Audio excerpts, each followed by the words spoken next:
You two get caught if you want. I'm off. Hunter, where are you going? So that was Hunter, eh? Jill, you watch these two. I'm going after him. All right. I'm gonna turn into Ifrit and scare him. He can't have gone far. I need to find him before his employers do. Daddy, I'm hungry.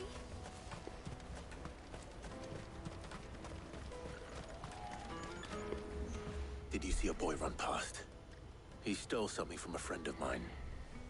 There was a boy ran back there towards the Chocobo pen, but... Thank you.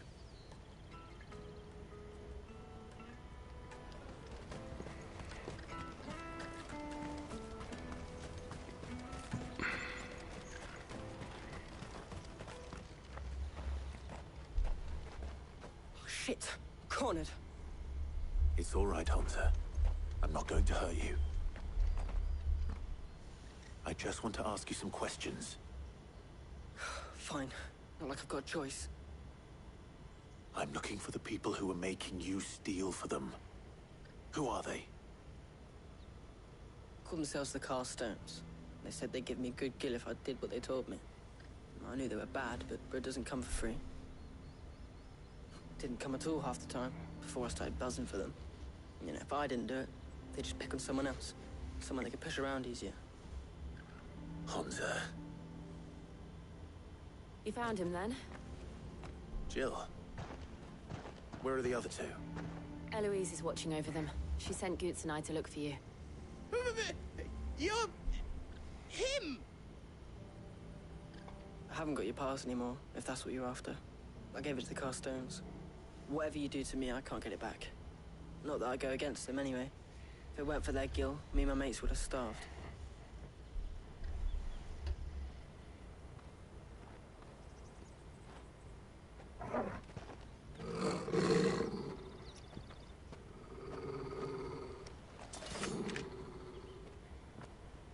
Cowards. You will not force another child to do your bidding. Wait, we're not... Don't hurt him.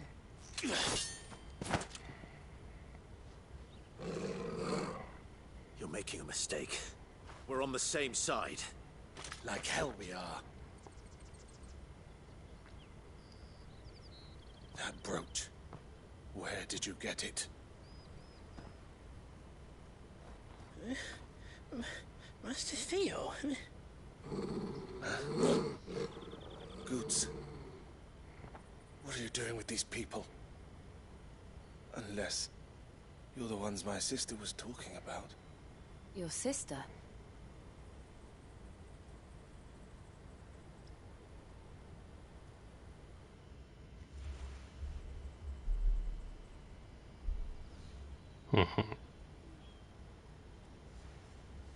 Eloise didn't tell us she had a brother. And why would she? I'm just a back and a blade. Theodore, at your service. Sorry about before. Theodore, what do you know of the Cast Stones? Vultures who have made Balklad their hunting ground. They prey on the desperate, stealing from those with gil and bullying those without it into joining their flock. I'd been looking into their activities in hope of sparing the refugees any further hardship. But it seems they've already stooped even lower than I'd feared. Hansa's a good lad. Don't blame him for what they've made him do. If he and his friends hadn't agreed to work for the Stones, some other poor souls would have. On pain of death, most likely. Clive, was it? And my sisters asked you to help put an end to the pickpocketing. Then we all want the same thing.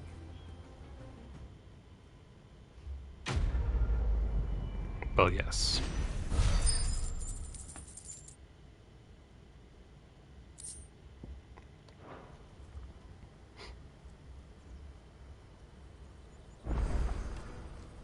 Oh, where is it?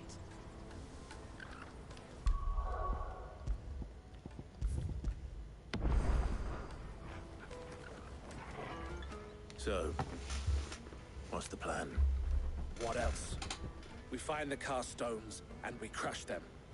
You get your traders pass back, and I make Boglad a safe place again. All right then. All right then. All right Hamza, then. Where are they camped? Don't worry. They'll never know you told us. Couldn't if I wanted to. They always come to town to collect the parcels. Meet us outside the gate. I tried following them once, but they spotted me halfway down the trail. Said they'd string me up. We'll try it this time. Which way were they going? Back down the road towards Lateney's Cleft. To Lateney's Cleft, then.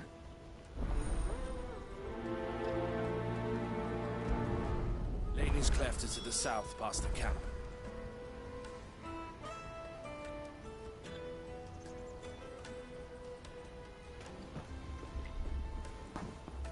Okay. No,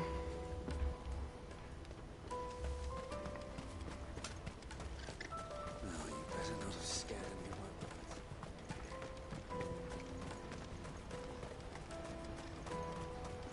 That's that then.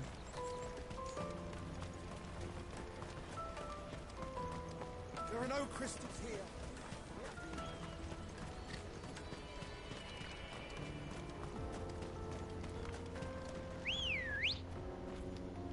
Steps of the Forgotten. Let's go. Ba, da, da.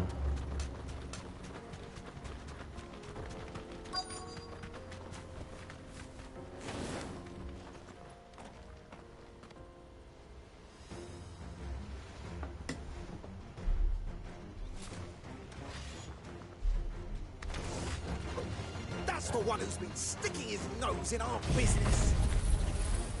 Yep. You should have minded your own.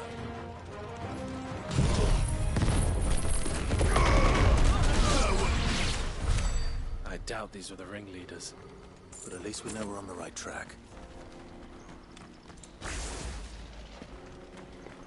All right.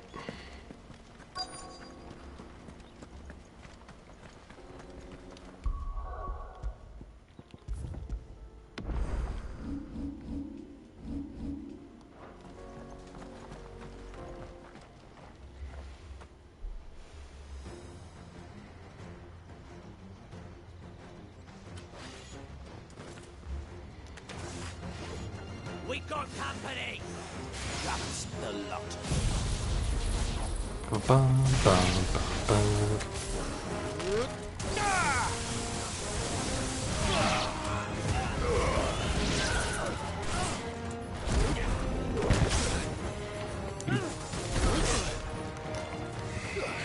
Over here!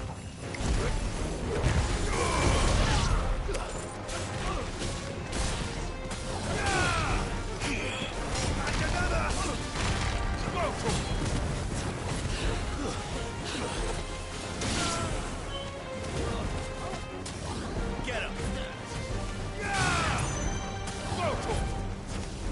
This one! Go for Nice. Soldiers. Fewer now.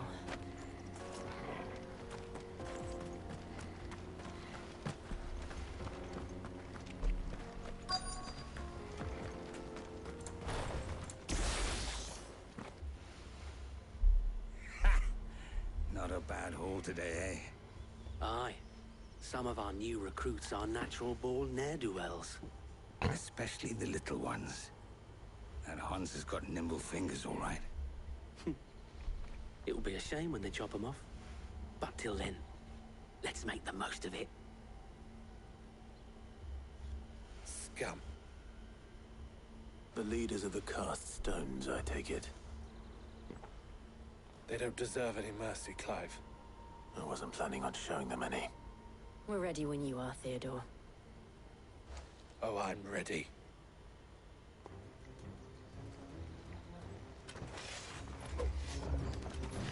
Fuck!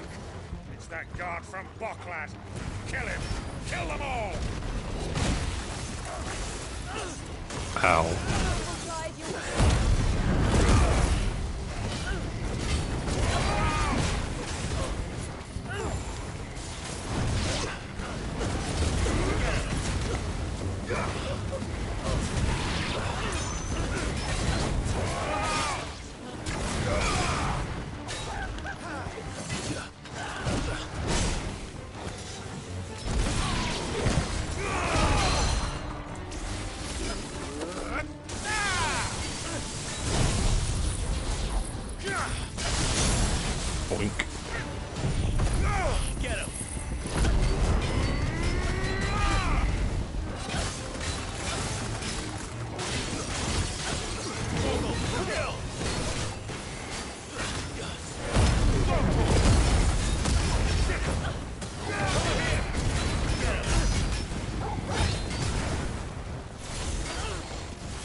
slow.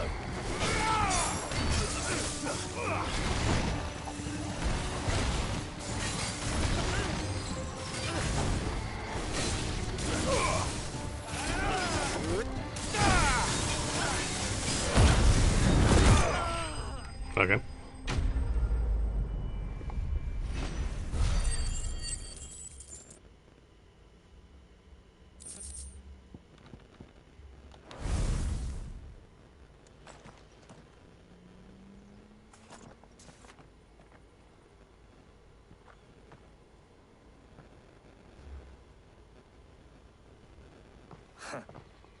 And they say crime doesn't pay.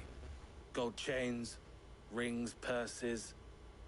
And traders' passes. Dozens of them. Have the names been changed? Not yet. I recognize some of them. No doubt Goots's is somewhere among them.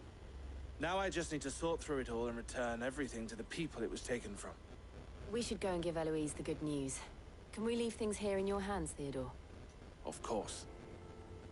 Oh, and, be sure to tell her of the part I played, won't you? We'll be glad to.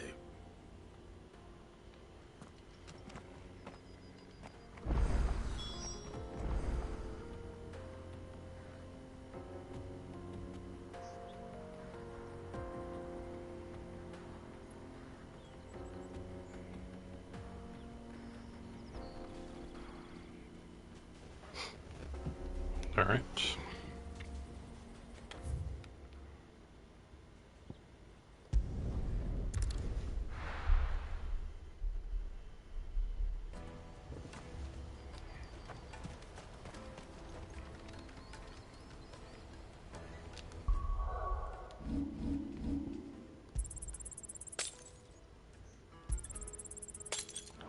Let's go ahead and just use those and then looking for? buy up these two things. A discerning eye. All right. You're welcome anytime.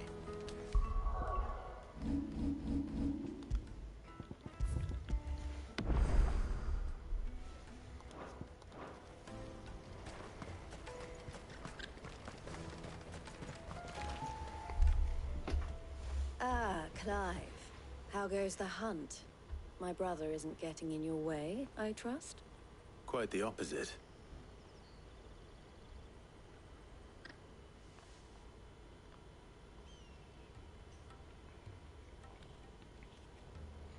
So it was the cast stones who were behind it all. Theo told me he'd been on their trail. And their demise solves 3 problems at a stroke. That of the pickpockets, the bandits pulling their strings, and the passes they were stealing. I only hope yours is among the items you recovered. Only time and Theo's return will tell. Speaking of whom, welcome home, dear brother. You are too kind, Eloise. Here, Clive. Goots's pass. Ask him to keep a closer eye on it from now on, would you? I will. Thank you. El, I've asked our boys to carry the rest of the goods back. Can I count on your help in sorting through it all? Of course. I'll make some space in the storeroom. I expect you'll soon be on your way then. But it wouldn't do to leave without introducing yourself properly. Would it now? Sid. Don't look so shocked. We're on the same side. I don't understand. As you now know all too well, we at the Crimson Caravans are always happy to help those in need. For a small fee, we will move anything that needs moving. Be that goods to market, or bearers away from it. I was the first my sister helped escape. If it wasn't for her, I'd have been branded as a boy. I had no idea. It just so happens that we are seeking to expand our operation. And who better to join forces with than the leader in the field? Wouldn't you agree, Theo? I would. It seems our purpose is the same in more ways than one. So what would you say to working together again? It would be our pleasure. And our honor. The honor is ours. Here, Clive. This is for you.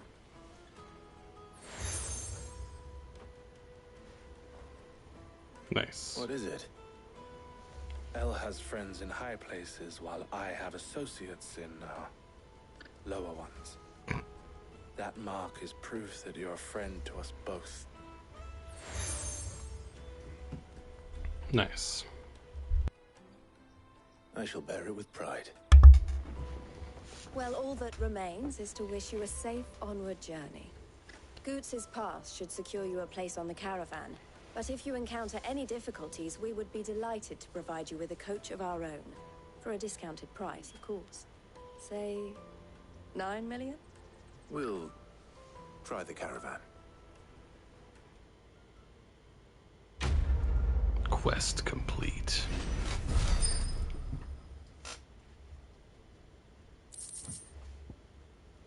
Trader's Pass. Cool.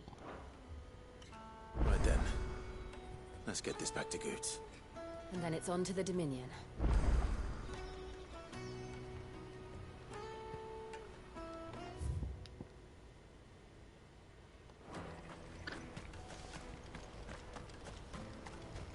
But first, side quests. Let me carry your goods. I'm cheap. Pardon me, but would you happen to be a... That well-notched steel and impressive physique. I have need of a sword for hire, and yours looks to be a weapon well worth the coin. Might you be convinced to offer me the use of those formidable arms? How exactly do you intend to use them? Well, being something of a scholar of Zemeckis history, I wish to investigate the ruins near the city.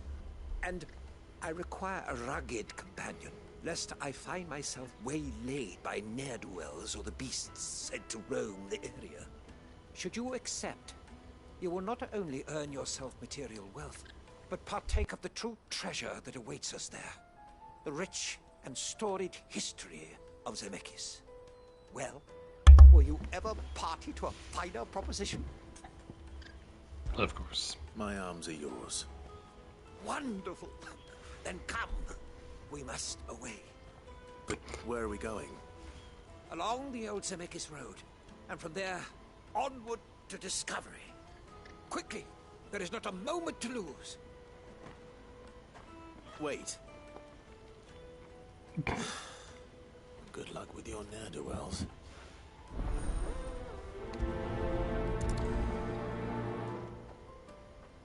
I better make sure he doesn't get himself killed.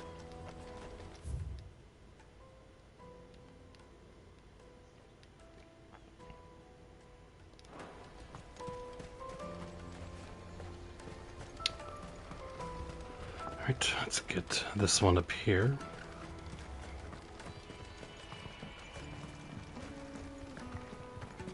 Really, like, most of the side quests have been pretty good, like, later on in the game, so... I want to know right away. Bad news. Good, actually. Something worth celebrating for a change. Only trouble is, the serving girl's still new to the job, so I can't leave her while I go and invite those I'd like to celebrate with. What exactly are you celebrating, if you don't mind me asking?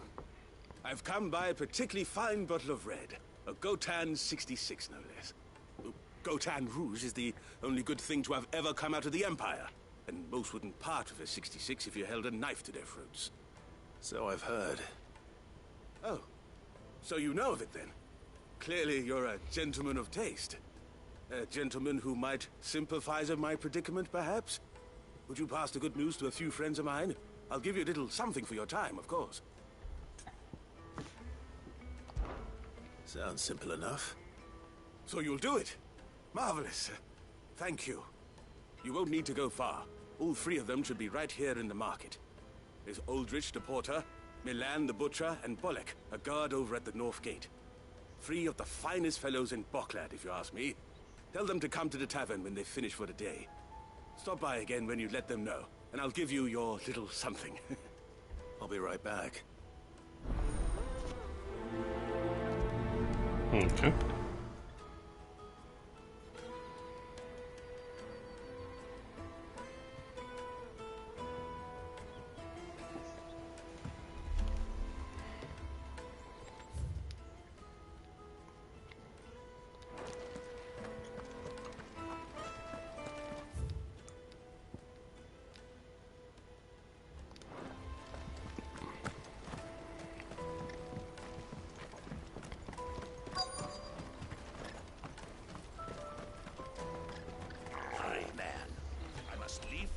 I've been asked to find Aldrich, the porter.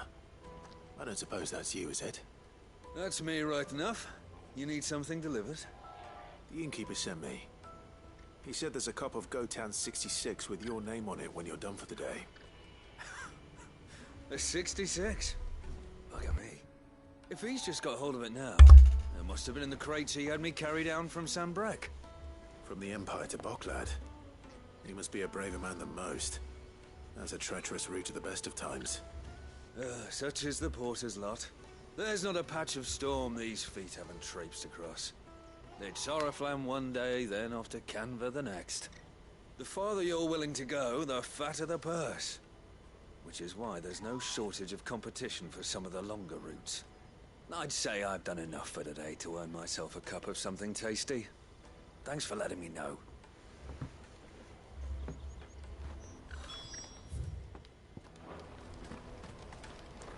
This isn't the other side quest here. Let's... I see you've been of some assistance to Eloise. Perhaps you can extend me the same kindness? No. Perhaps. What would I be doing? Finding someone. You see, I've been having trouble with thieves, and despite the many pains I've taken, I can't stop them from rummaging through my packs. I was griping about my lot to a friend of mine a few days back, and he offered to track the culprits down. Now, Joseph's a sellsword, and a good one at that. But he's been gone days, and I'm beginning to fear the worst.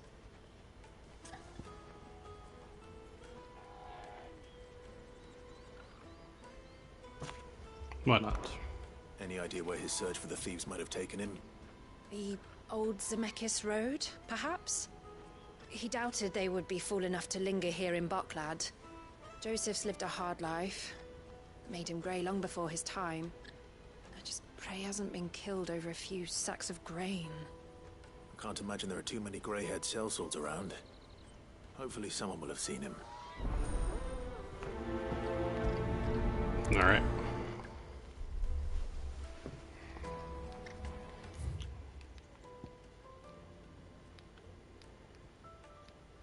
Let's go up here, get these two things, and then, yeah. Let me carry your goods. Peaches and pears.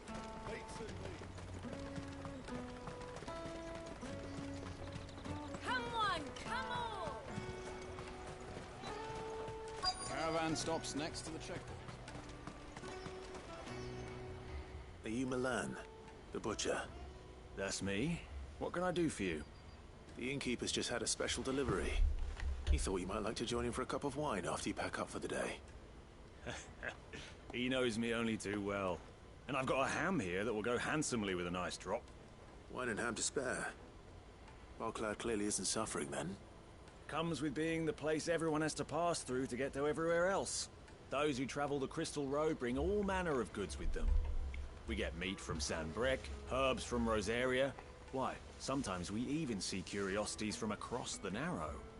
My old man knew what he was about when he set up shop here all those years ago. Anyway, thanks for the good news. Oh, you know what? Maybe I'll shut up shop early. Wouldn't want to keep our friend waiting.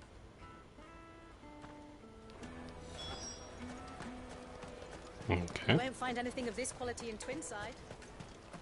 Tight-fisted sweat. Let us through! I'm looking for Bolek. I was told he'd be guarding the gate. Well, you found him. You're not here to enlist, I take it? No. The innkeeper sent me. He's just taken delivery of a rare vintage, a Gotan 66. He thought you might like a cup. I've never said no to a goat hand. I'm not about to start now. Thanks for letting me know. You must be a busy man. The market would be flooded with refugees if we weren't here to stem the flow. Oh, my heart goes out to them, all right, but we've got our orders. No papers, no passage. Plenty try to slip past us nonetheless. And every now and then, one of them's foolish enough to try and force their way through. And when they do, well, things can get nasty. You know what? That wine's sounding better by the moment. Hold on. I wonder if the innkeeper might spare a cup of that wine.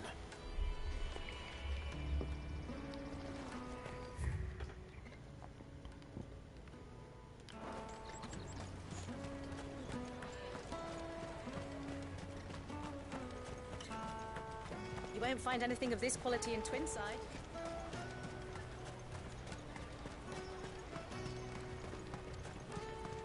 Jug of snake spit for the road? No, thank you. Snake spit does not sound particularly nice. Just saying. Out of my sight, wretch. I know.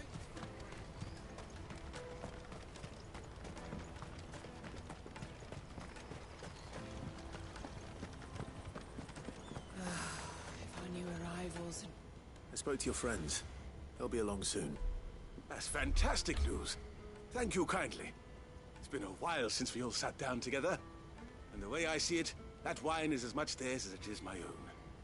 How so?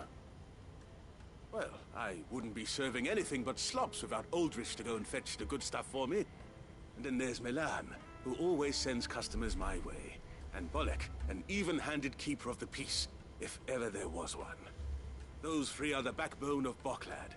Lose any one of them, and the market would soon fall apart. And without the market, I wouldn't have a single customer. I'd say that's worth a bottle of 66, wouldn't you? And more besides. Everyone needs a shoulder to lean on. Be they world-weary innkeepers or brooding swordsmen. Right. I'd better prepare for my guest's arrival. I hear you had me carrying a bottle of Gotan 66. If I'd have known, I would have sold the thing and lived like a lord. I'll settle for a cup, though, if you're in a sharing mood. A Gotan 60 bloody 6. Just as well I had something special of my own set aside. Bottle between the four of us might not be enough to drown our sorrows, but it can't hurt. Here they are, the three pillars of Boklad. Sit yourselves down, gentlemen. The woes of the world may be monstrous in many, but there's nothing like a few good friends to keep the misery at bay. Never a truer word spoken.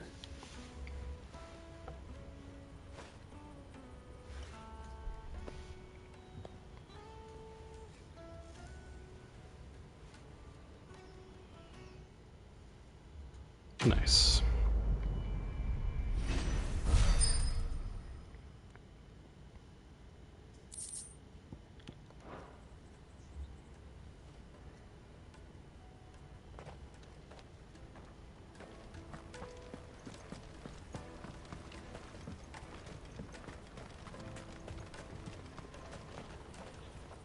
Something I can help you with? Why, I am what you see. The proprietress of the Crimson Caravans, the best known, best trusted protege firm in Boklad. There are less expensive options, it's true, but customers choose us for two reasons. We're reliable and we don't ask questions. Our wagons stand ready to transport anything you might... It can be a risky business. But what we make from moving the former, we spend on improving our ability to transport the latter. You might even consider us competitors of the infamous Sid the Outlaw, had he and I not reached an agreement. This being a border town... Merchants often stop in on their way to the Crystalline Dominion to carry out any final business in the Republic, and the locals are only too pleased to oblige by weighing their wagons down with local specialties before they leave, and lightening their purses in the process. But if a visitor doesn't have a wagon of their own, why, then it falls to porters like ourselves to provide one. It did. Lately, most passers through journey to the Dominion in search of a safe haven rather than a tidy profit, and who can blame them? Some things are more important than commerce after all. Don't worry about Hansa and the others.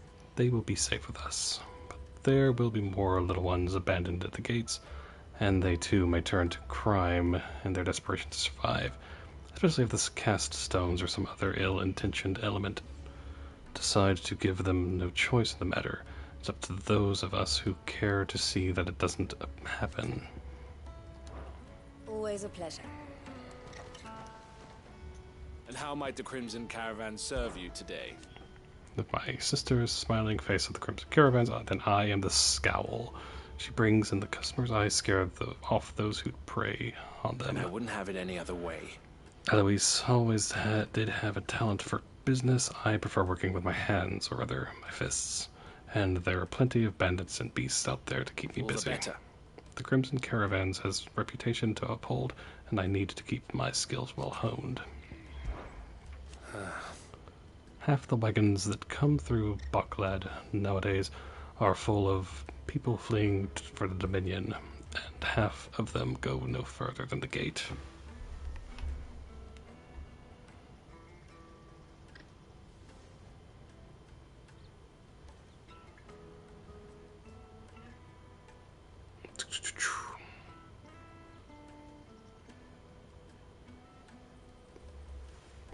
Where their cries soon blend in with all the others. Let us through. We can't live without magic. They'll give us the crystals. In Twinside, Fools, the lot of them. if they love magic so much, they should have tried being born a bearer. Well, I mean, that's not really... Criminals and cowards. Who bully the desperate and the dispossessed into doing their bidding. And all so they could keep their own hands clean. It's no wonder it took me a while to track them down. If it hadn't been for you and Jill, I might never have found them. Still, less brought them to So justice. thank you. I'd offer you a share of the spoils if it didn't all belong to other people. May luck go with you. Yes. Alright.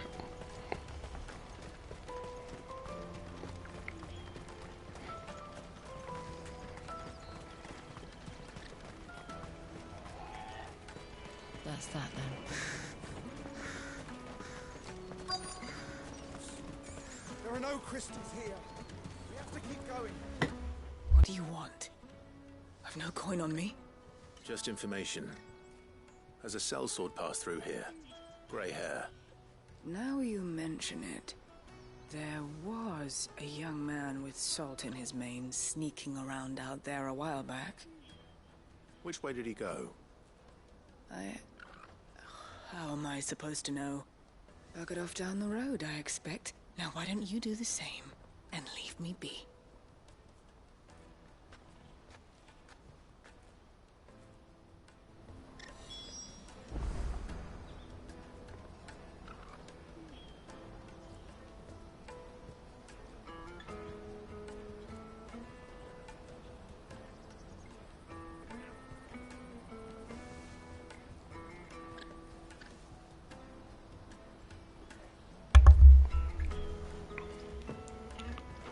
Huh?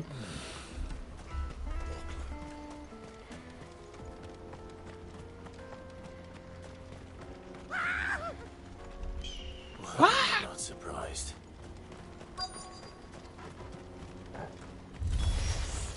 You'll hand over your coin if you know what's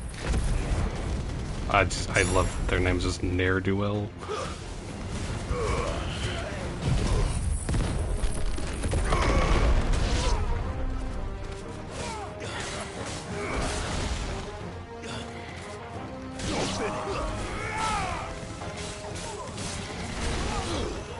Farewell. Ooh, that was nice.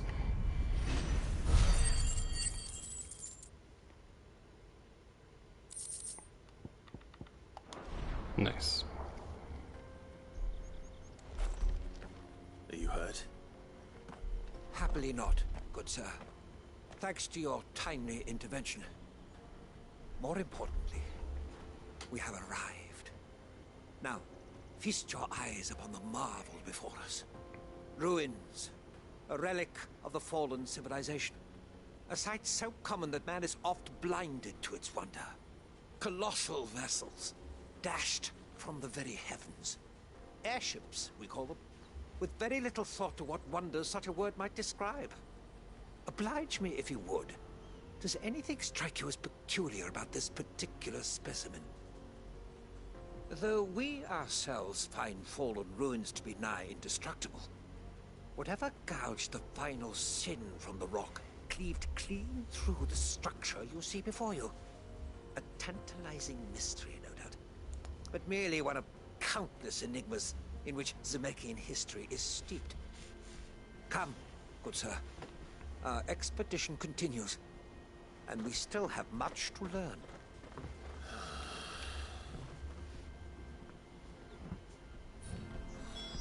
He's passionate. I'll give him that.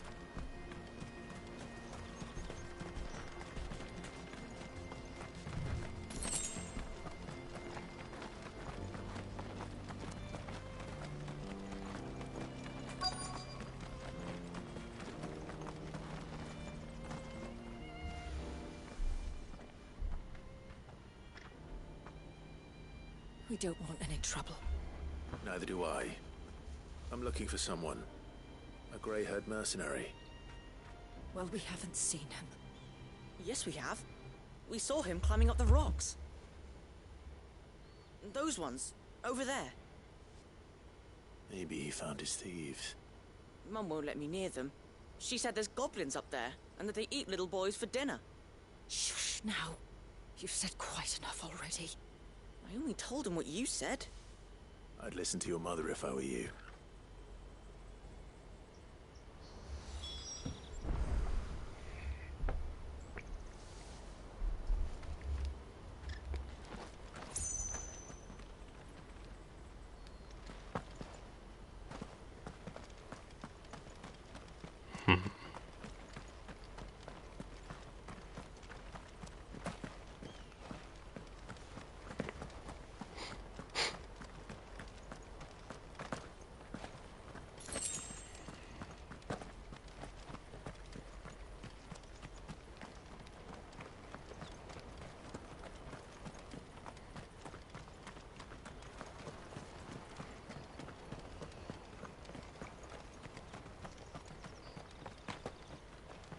Did Joseph's thieves really lug their stolen wares all the way out here?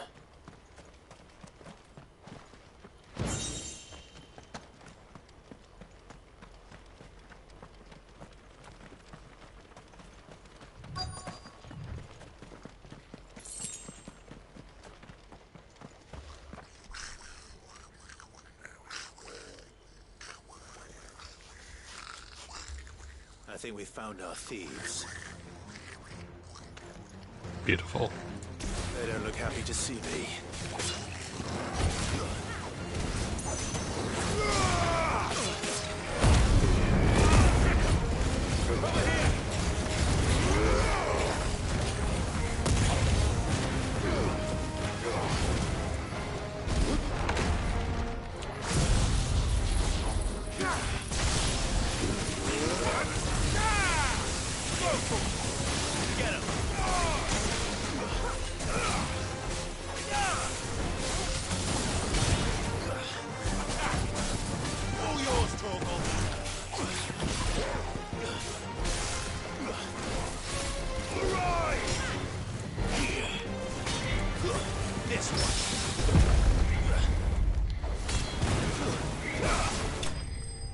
Sweet.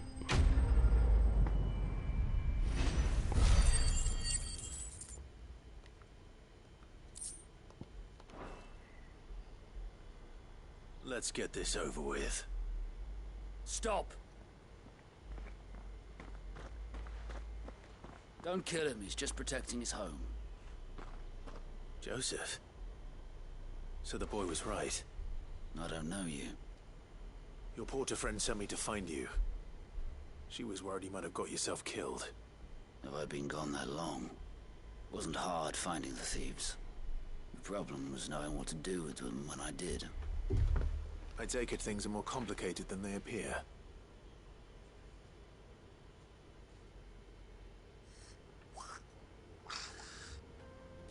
I'd all but ruled out bandits before I even left the market. You know why that is? Because our thieves had no interest in gold or gems, or anything they couldn't eat for that matter. Add to that the rumors of goblins in the area, and the mystery practically solved itself. I soon found their cozy little homestead, and all the missing food. I launched myself at them, full of righteous fury, but their leader was the only one who moved to meet me. The others, they huddled around that food, ready to die protecting it. They stole because it was that or starvation. I've been there myself, back when times were hard. So you spared them. And earned their trust into the bargain by the look of it. These goblins aren't native to the area. They don't know how to survive such barren lands, so I've been teaching them. And once they've learned to hunt and forage, they won't be fool enough to risk their necks in Boklad. I'm impressed. I didn't know goblins could be reasoned with. Do me a favor. Let the porter know I'm safe. I'll head back to the market once my work here is done.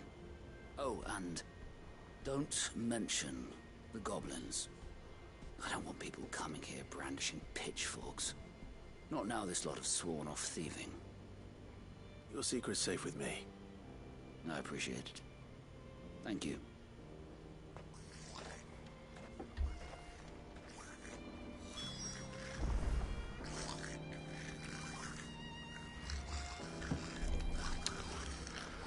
Alright, so that's back there, right? So let's go get this over here.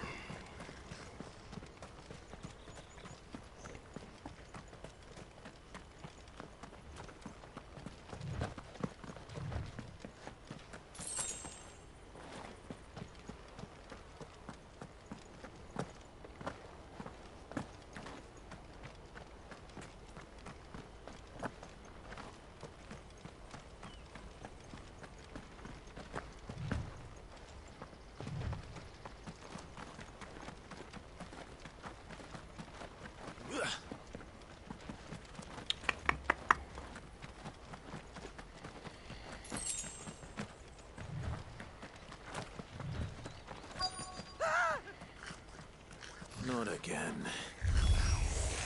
All right then. So let's kill these goblins.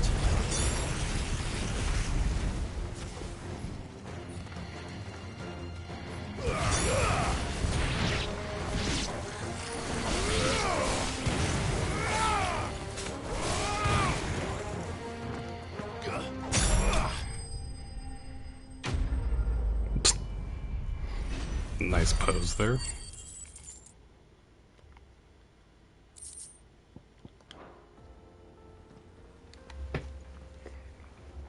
You're going to get yourself killed.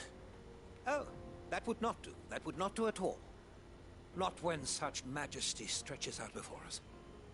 Behold, the final sin in all its glory. As Moss tells us, a battle was fought here in ancient times. A battle of such ferocity that it tore a great crater in the very land upon which it was waged. In reaching for their holy sanctum, did man enrage the gods, and great was the vengeance that was rained down upon him. Alas, the full truth of the matter is lost to time, though I live in hope that I might see it discovered. But we must not dwell upon such things. There is more yet to see. Onward. History awaits. Okay.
Whoop, whoop, whoop, whoop, whoop.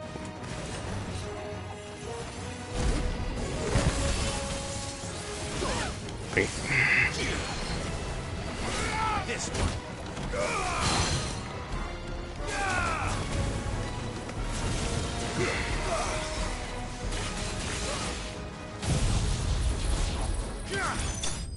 Nice.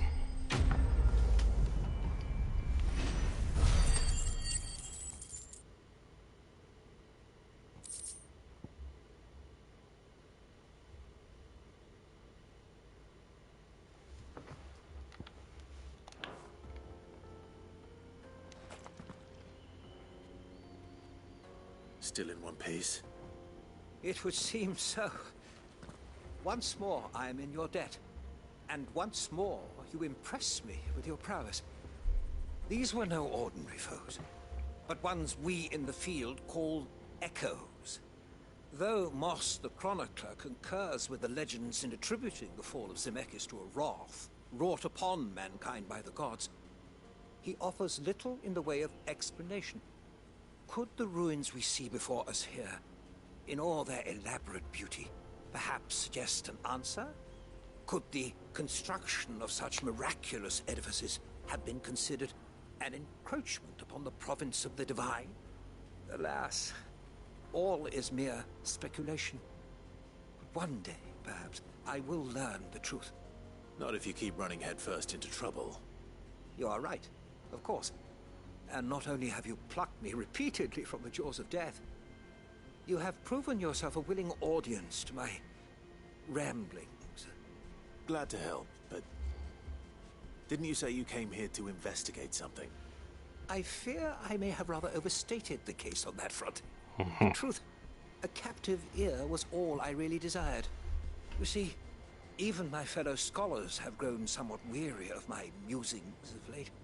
And so I came upon the idea of purchasing a companion. A captive audience, if you will. That's what this was all about. I am afraid so. And now, my good man, it is high time we returned whence we came. Fine. Just don't go running off this time.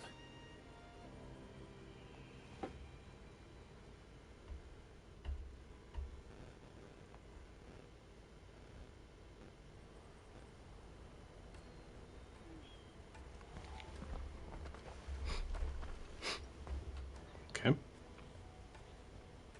And so ends a delightful day. Here, your reward for humoring my selfish whims, plus a little extra for the trouble I have put you to. Quest complete. Alright.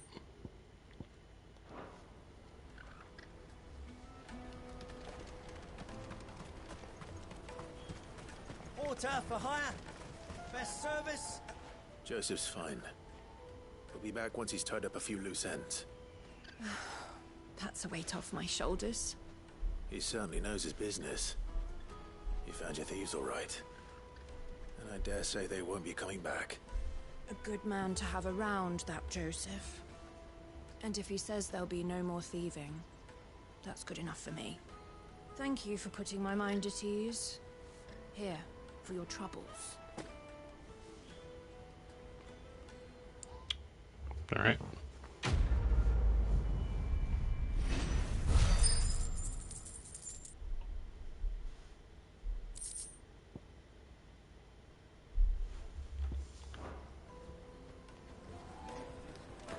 No doubt Joseph had quite the adventure. I look forward to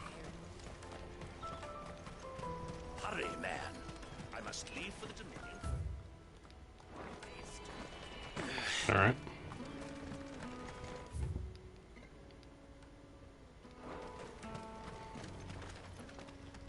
Clive. Farewell, then. Ah, Clive. Best of luck, Sid. All right. You won't find a finer array this side of the strait.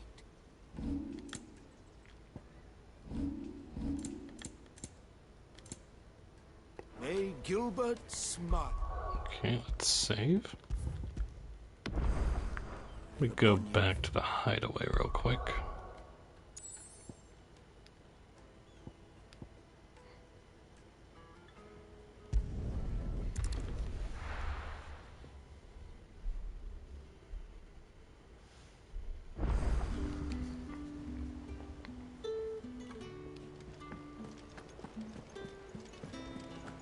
Is that the thing Tomes helped? Let's Ned told me she check. was building a ship. See, it doesn't have the thing on her, but let me... Welcome to the Patron's Whisper. Because we did do the... Okay, cool. Good gosh.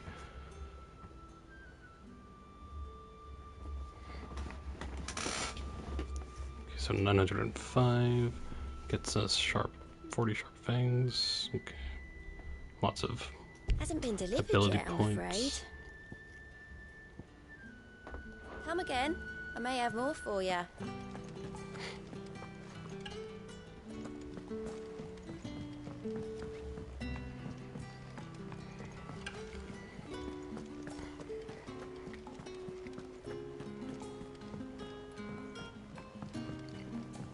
We did buy a new thingy, so let's...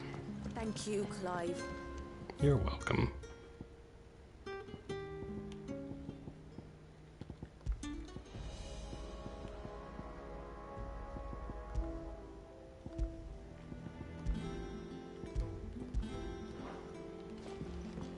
The nobleman who visited. Was that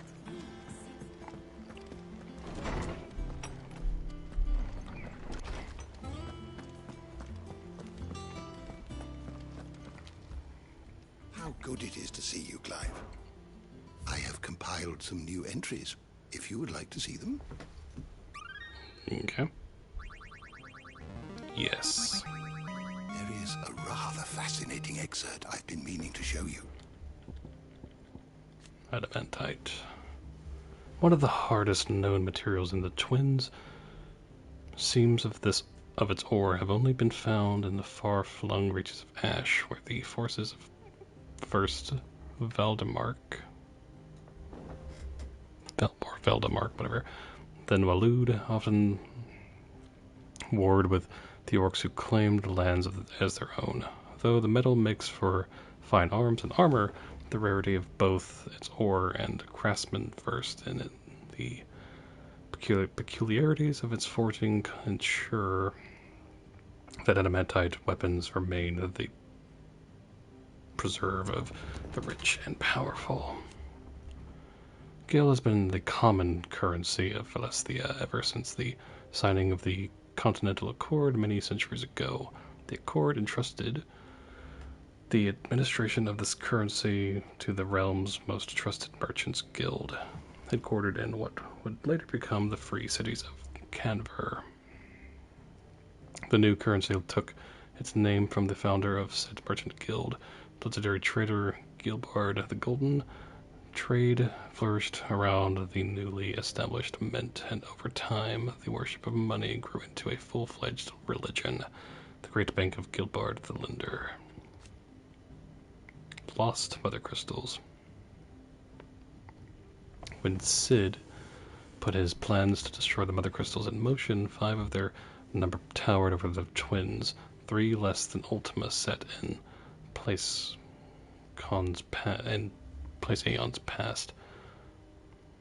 The Mother Crystal of Zemeckis was the first to fall, followed by Drake's Horn in southern Ash and Drake's Eye in the northern territories. Now nothing remains of them save for the scars left behind by their passing. Heart of the Mother Crystal. The bright convolution of shards that sits at the center of each Mother Crystal. When a heart shatters, so too does the mountain around it. Since the time immemorial, sanctuaries have been built around the hearts for the worship and protection of these irreplaceable treasures. The hearts, however, have their own methods of self-defense, replying to any attack upon them with unique and deadly magics. You wish to study the tomes? Yeah, I think we understand pretty good. Did you learn everything you needed? Let's head back.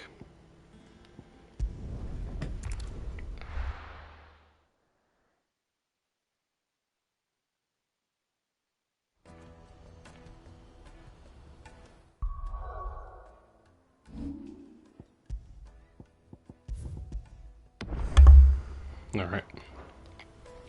Let me carry your goods out of my sight, wretch.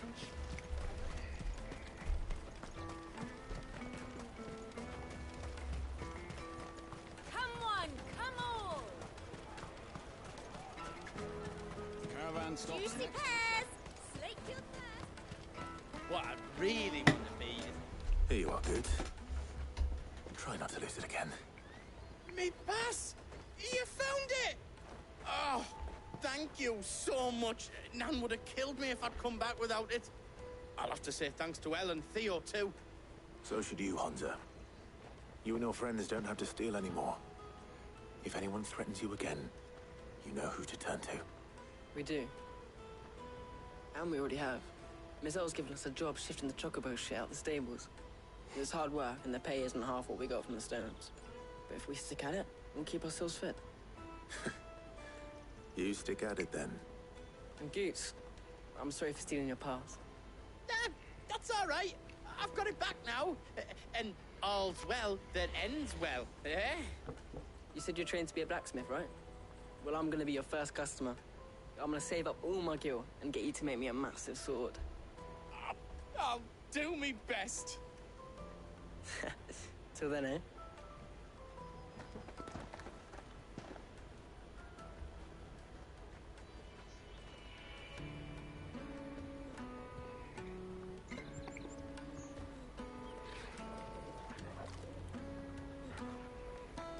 All right. We have a place on the wagon.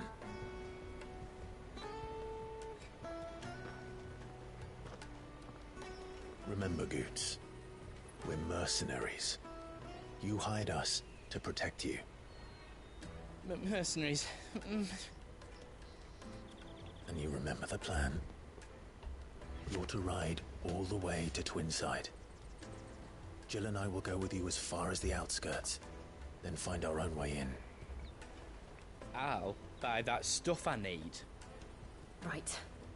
And we'll scout out the Imperial's defenses.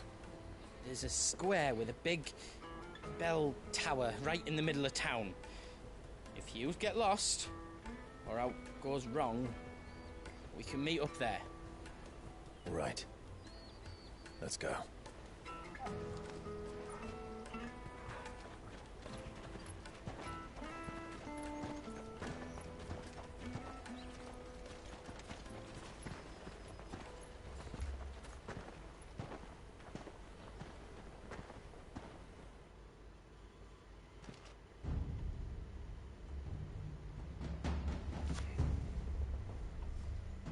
Seat of the Imperial Court.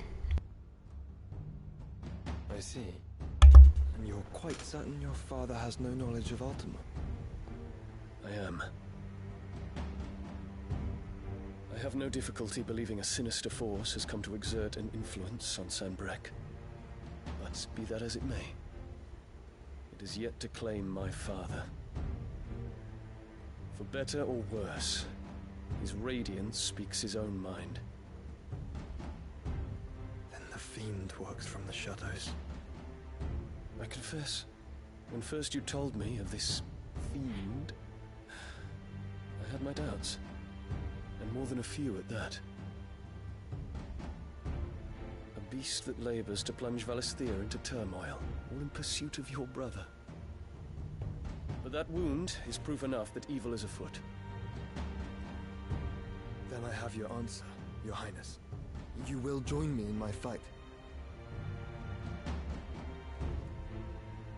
I cannot. Not yet. Your Highness, please. As you are aware, the Dhalmekian army is at our gates. They have lost their mother crystal, and with it all hope of a negotiated withdrawal. It is but a matter of time before they invade. Bahamut is not here to meet them, my people will be slaughtered. Though not by Hugo Kupka, thanks to Ultima's machinations. I know the fate of your people weighs heavy on your conscience, but if we do not put an end to Ultima's plans, they shall face a far darker fate. The chaos he would wreak would sweep all of Valisthea into the abyss. The lives of every man, woman, and child in the Twins are at stake. I believe what you say, Phoenix. But I have duties of my own, and I must discharge them. Come what may.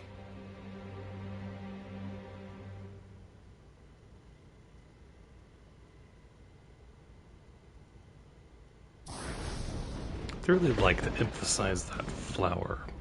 What do you know of my blood?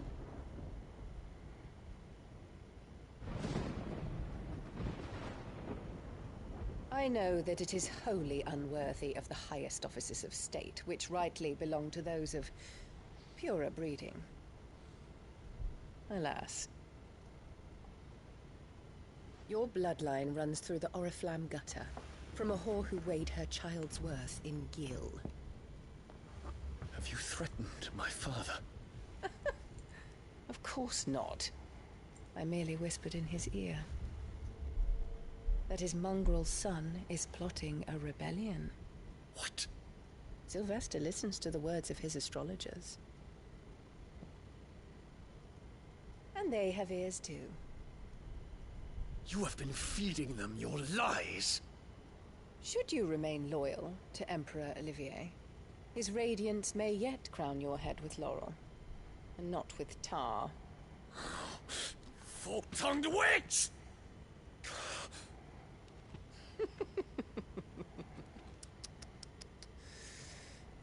In consideration of your long years of service to the Empire, I shall forgive this uncharacteristic rudeness. Now hurry and make ready, Your Imperial Highness. Emperor Olivier expects much of you, Dion. Or should I say, of Bahamut. May your fire reduce his enemies to ash, till all of Valisthea bows to its rightful ruler.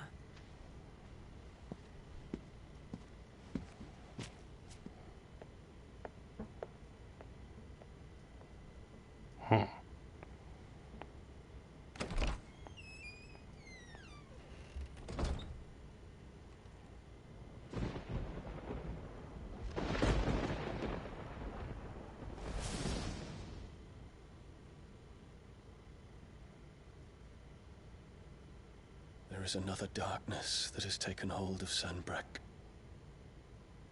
And until its grip is released, the flames of war shall spread ever wider, just as Ultima wishes. Forgive me. My family has caused you much grief. You are not her keeper, Phoenix. This is a matter for the Imperial household now, and as a member of that household, it falls to me to resolve it. At such time as that is done, what strength I have shall be yours.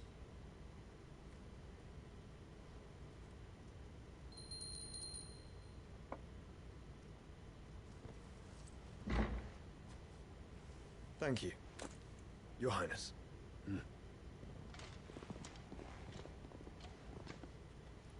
Let us take to the skies together, and bring a new dawn to Valisthea. I should like nothing more.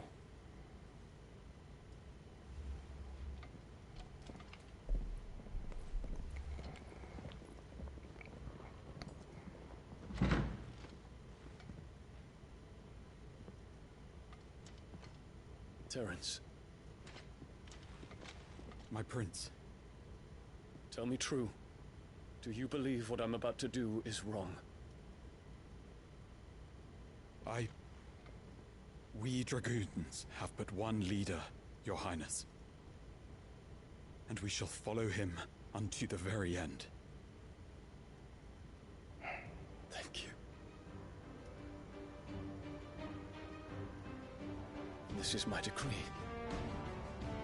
For their crimes against the crown, the traitorous Annabella and her usurping son shall be put to death, and the Empire restored.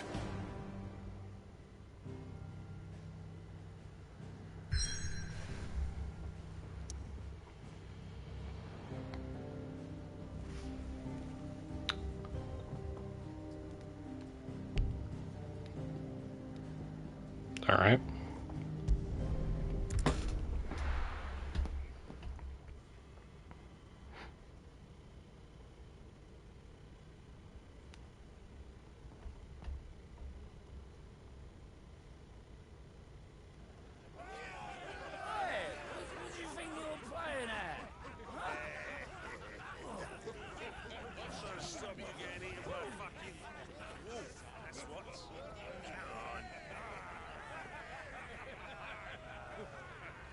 One would never guess that these people stood on the brink of war. They're afraid. They turn to drink to forget their fears. Anything you want to forget?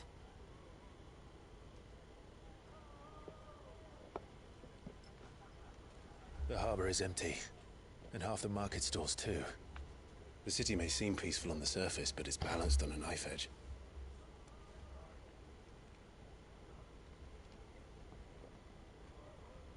Were we to give it a nudge, it might be just the distraction we need to reach the Mother Crystal. I thought you might say that. We should send for Gav. We'll need someone to keep the fires we start from going out. And we can busy ourselves scheming until he gets here. I'll send a Stolas then.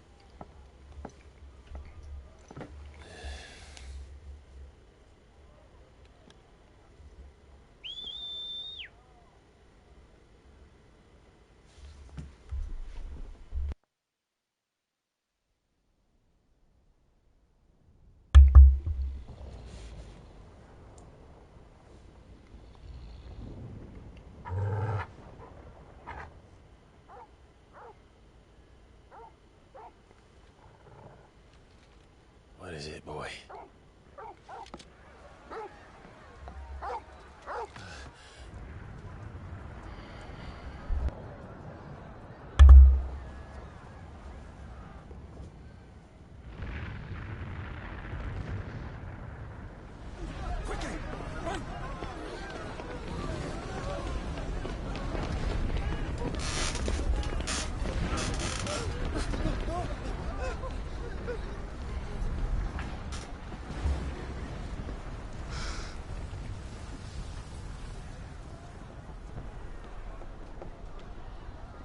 What's happening? I don't know. Torgal!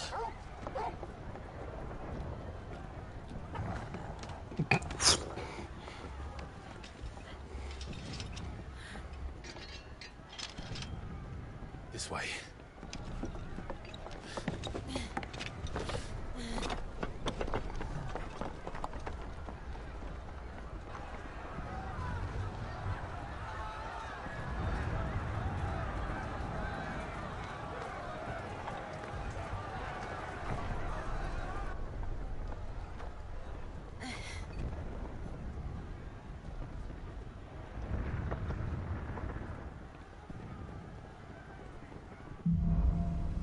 Fire in the sky.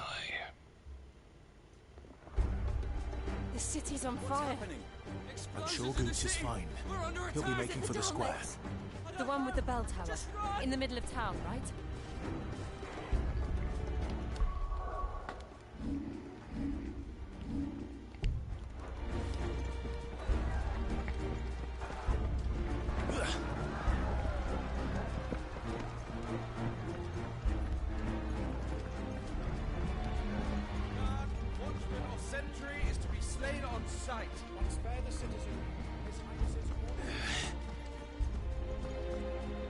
Those were Imperial Dragoons.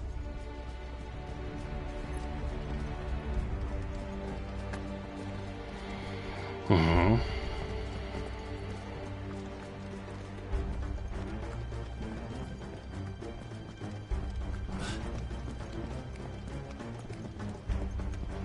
Bum ba da bum bum ba da bum bum.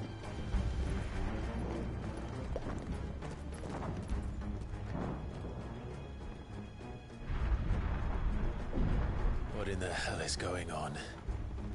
Let's go and see. Right.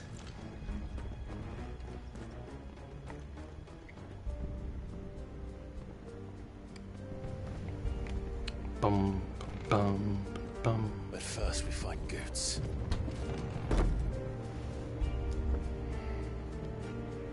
Just hope he's all right. You there! Identify yourself! We have to.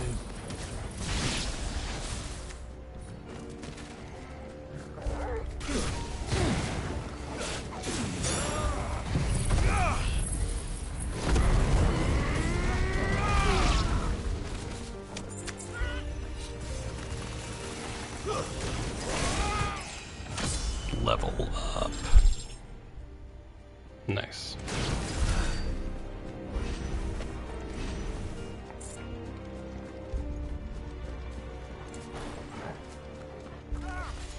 Quickly! Cut them down!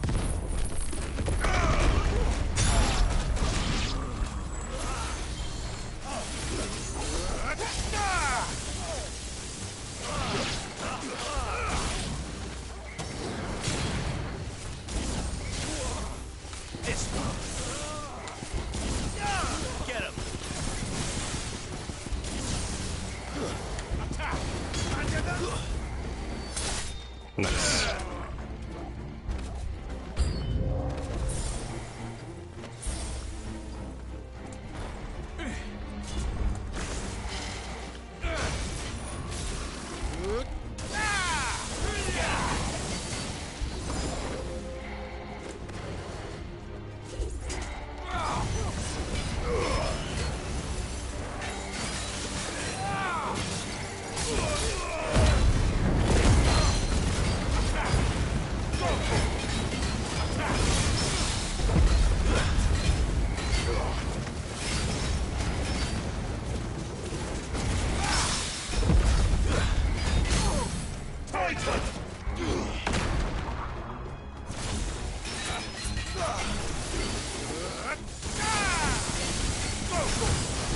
This one.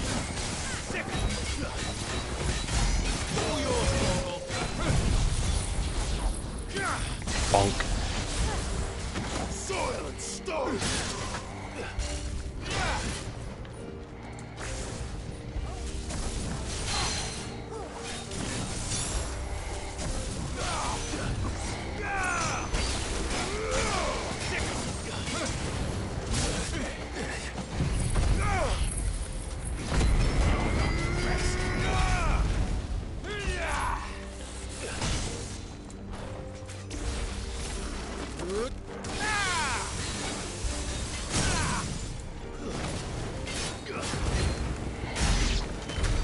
There's no doubt about it. They're dragoons. What is this then? A civil war?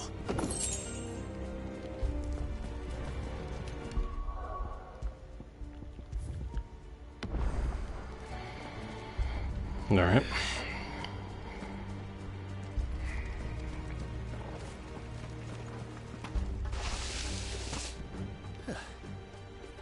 Never thought I'd be glad to fall into a sewer.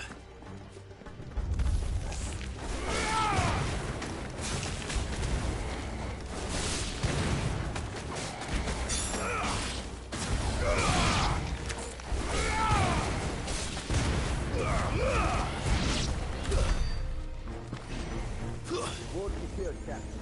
None of the Emperor's forces remain. Gather the men. We press on to the council chambers. Yes, Captain. What of the men and women in the market district? The evacuation is complete, Captain. Good. Then all that remains is the throne of the Tech. There it is. The bell tower. Right. Let's go.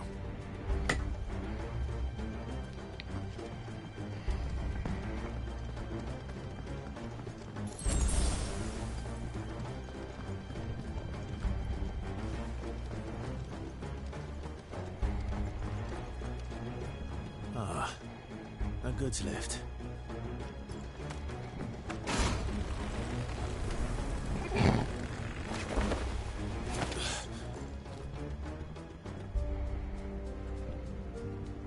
Where in Gringo's name did you come from?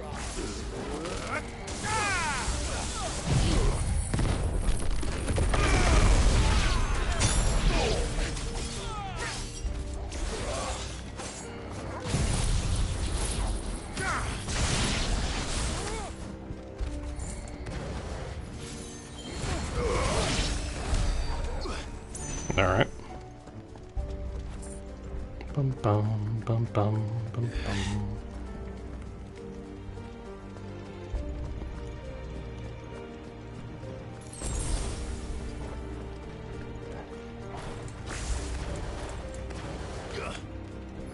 Intruders! Defend the gates!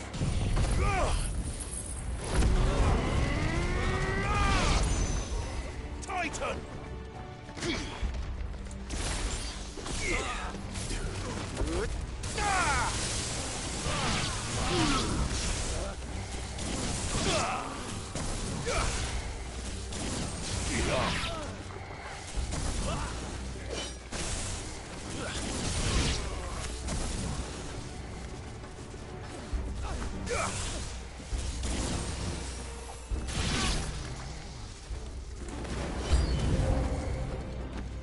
Oh, hi.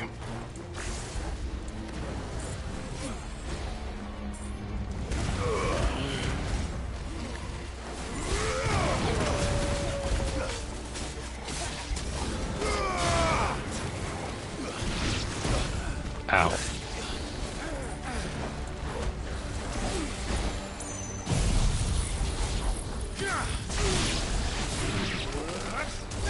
Nice try.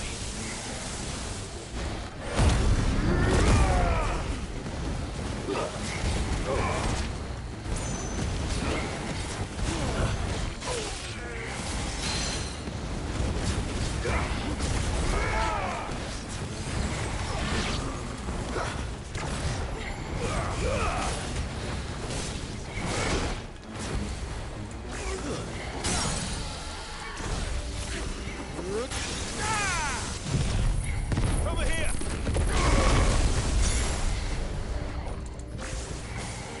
Get him!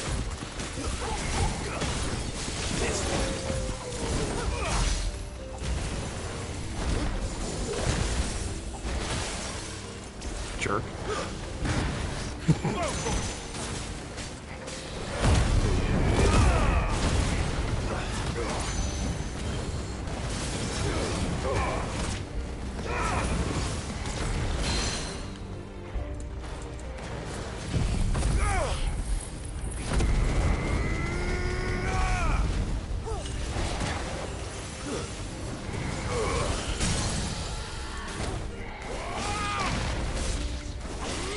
To me, boy!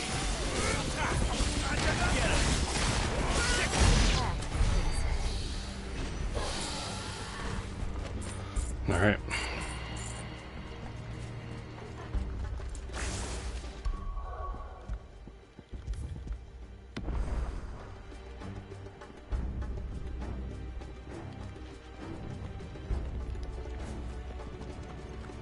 Damn it. We'll have to find a way around.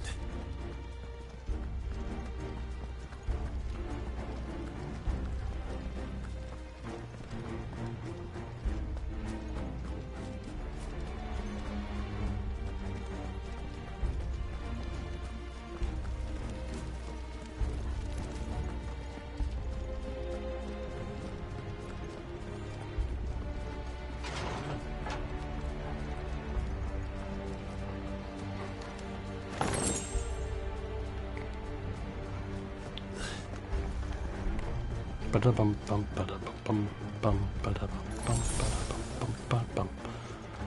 Again, music's just, yeah. Just throughout this game has just been so good.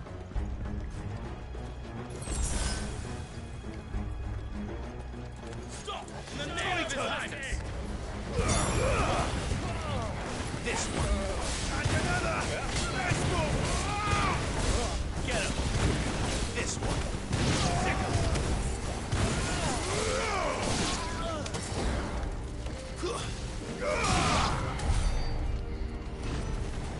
All right.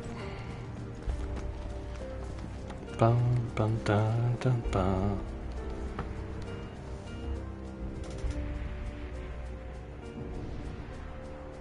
Hold on, kids. We're coming.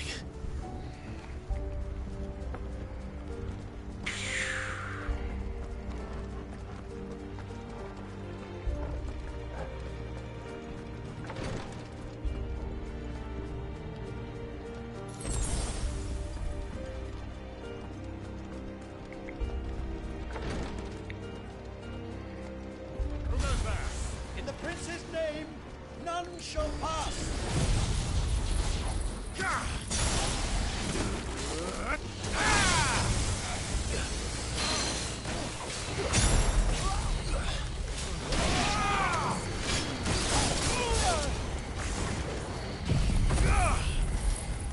Come on.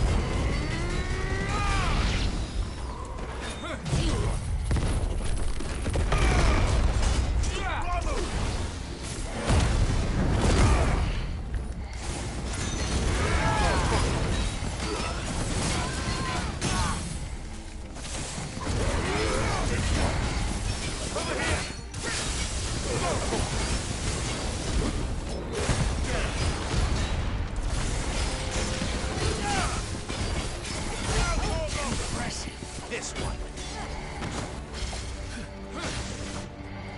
Let's try.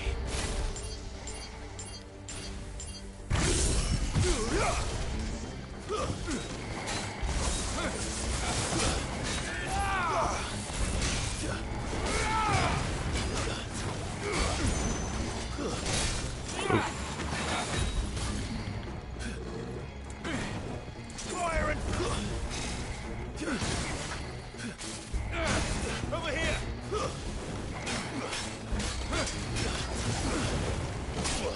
Whip.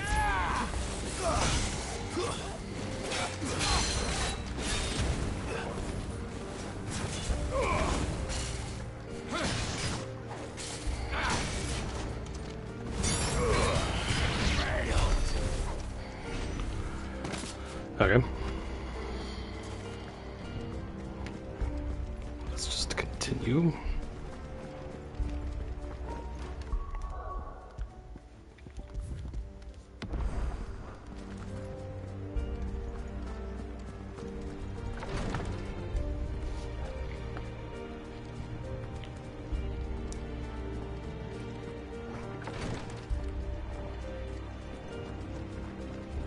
Bum, bum, dun.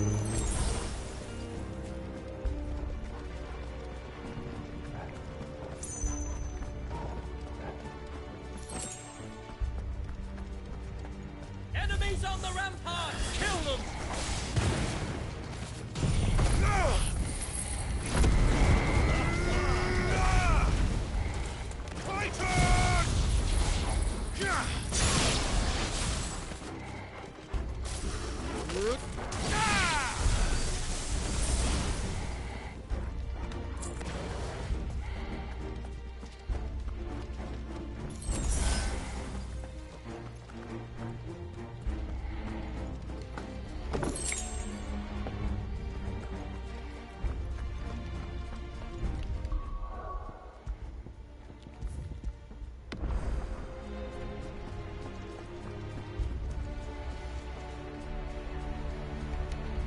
All right.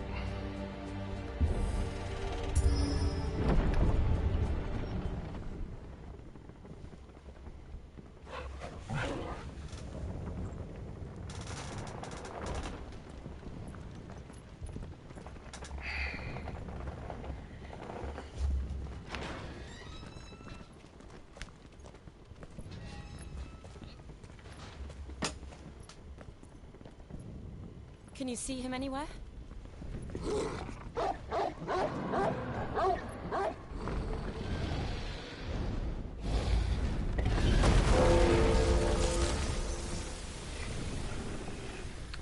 Uh-huh.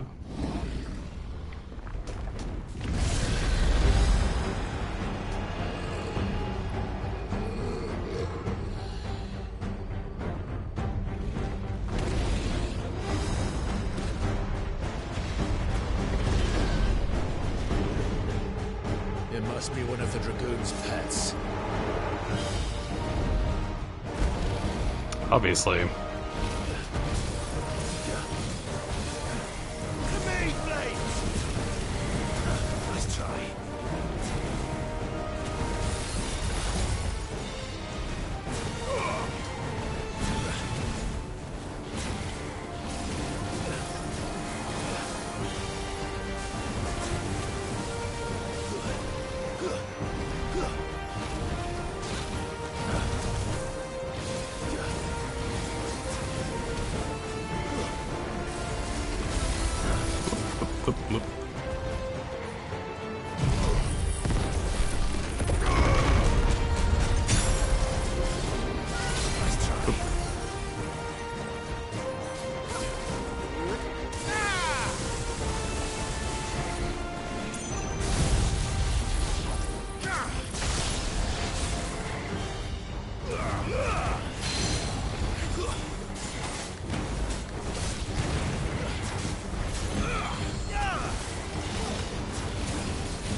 Nice.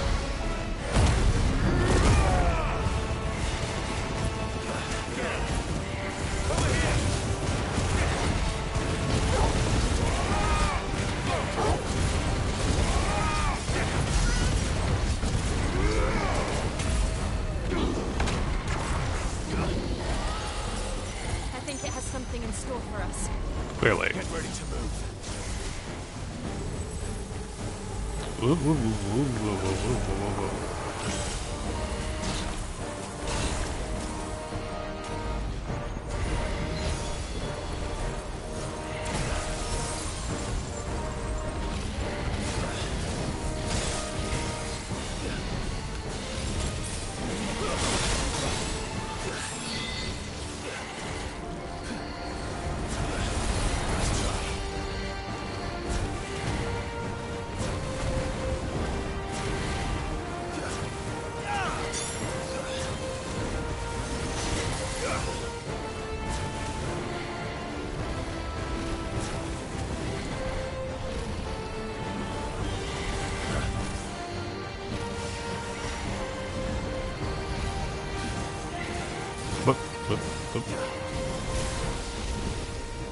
Get him.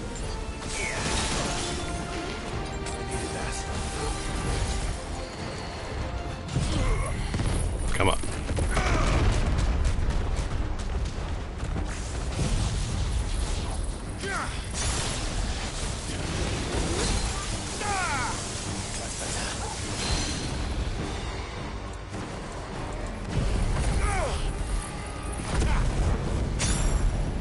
To me, boy.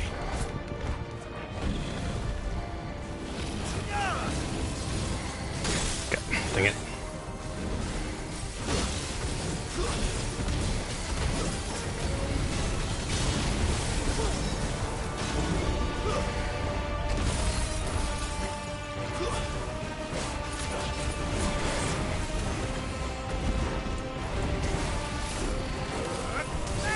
Dragon dance. Oop, whoop. Crap, crap. Nice try.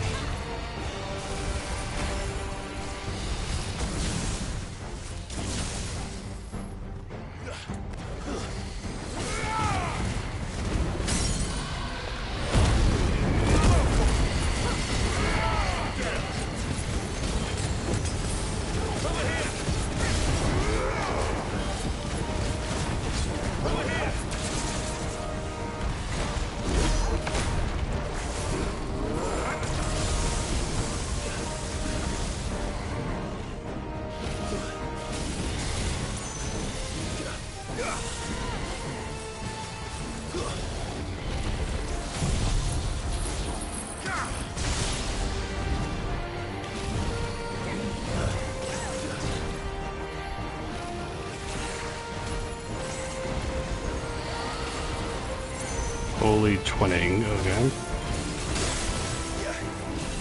Nice try.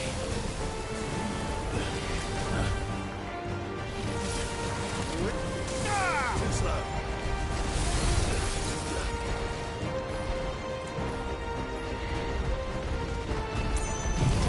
Come on. To me!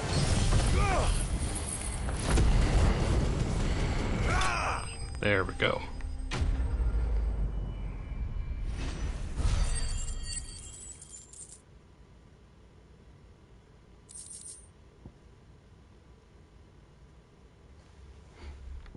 Nice.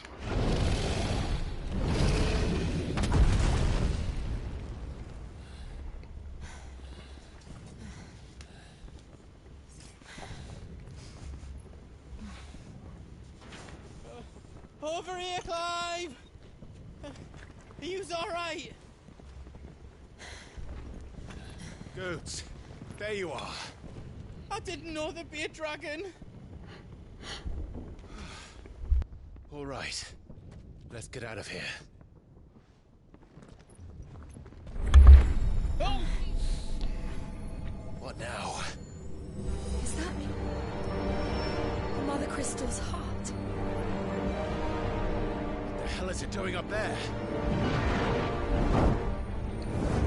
Hi, Bahamut. Bahamut.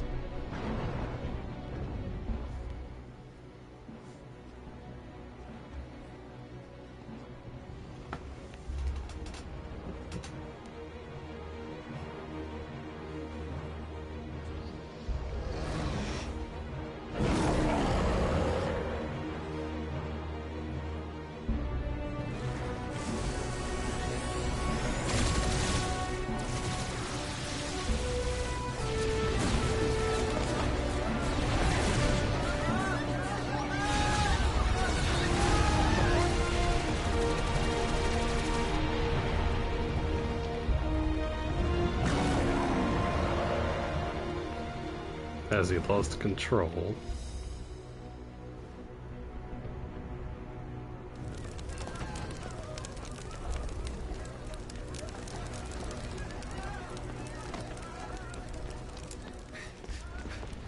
Your Highness, don't do this.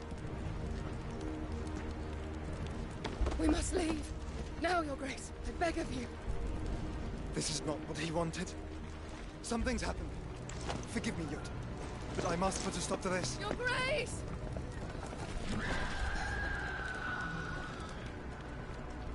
Yeah, he wouldn't attack his own.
A crystal tower.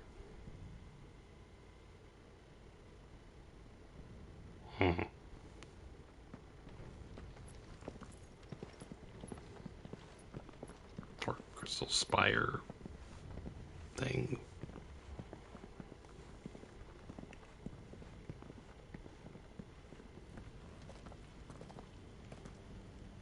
So, what do we do now then? We destroy the heart. We might come back! As soon as the flames die down, the Imperials and the Dalmex will move in. This may be our only chance. And Bahamut has gone for now. You should get as far away as you can, Goots.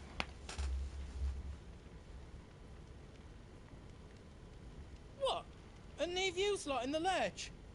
I can't do that. If you're staying, then so am I. I packed everything up before I made a run for it, so if there's out yous need, just ask. But I won't be giving it away for free. Nana'd never forgive us if I did. Thank you. Good.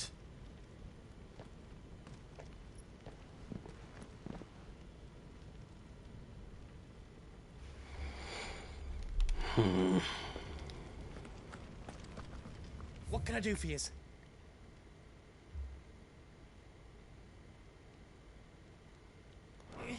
Good luck, Clive. Do yous need out? Diamond sword.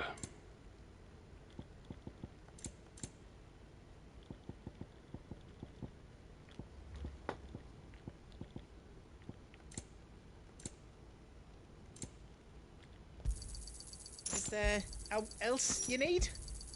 Right-o, here you go.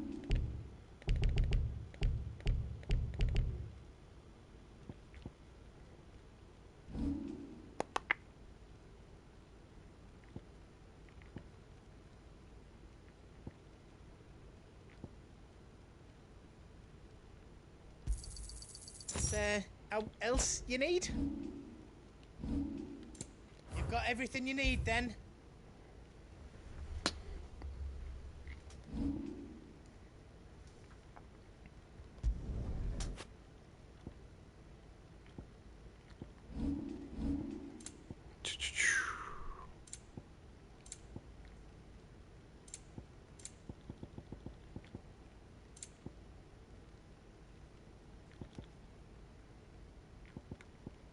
You don't want me to make yours out else?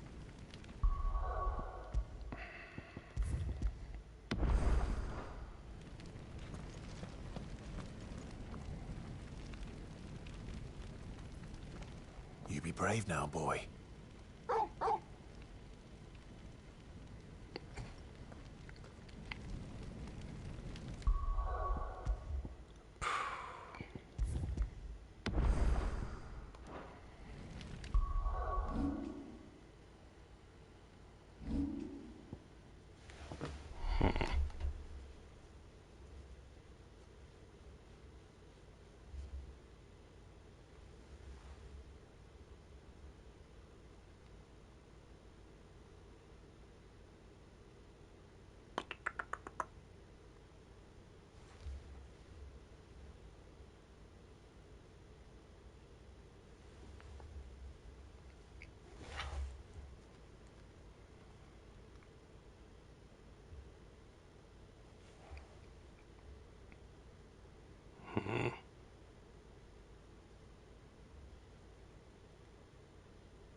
Ba-ba-ba-da-ba.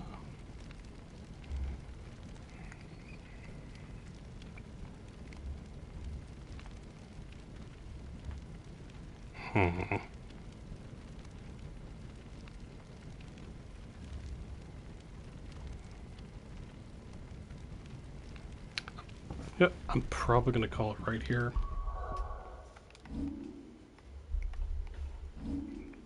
As it is late and I don't want to get into another big long section just yet.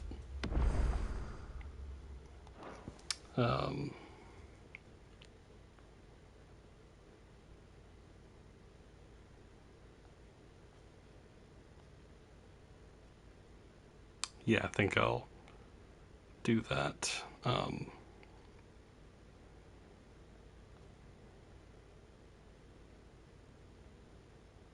Next time we'll do this and then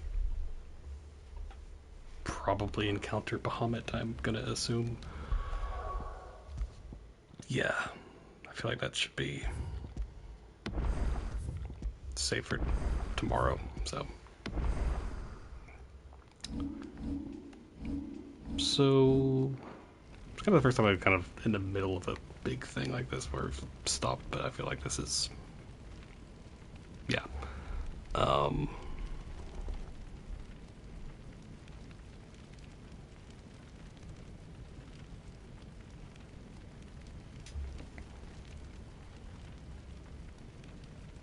So yeah, so I think I'm gonna call it here, and yeah. So things have gone down.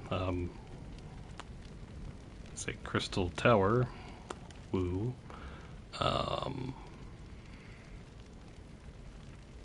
Yeah.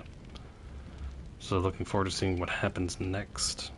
Yeah, probably just gonna, for streams, it's gonna keep going until we do complete the game.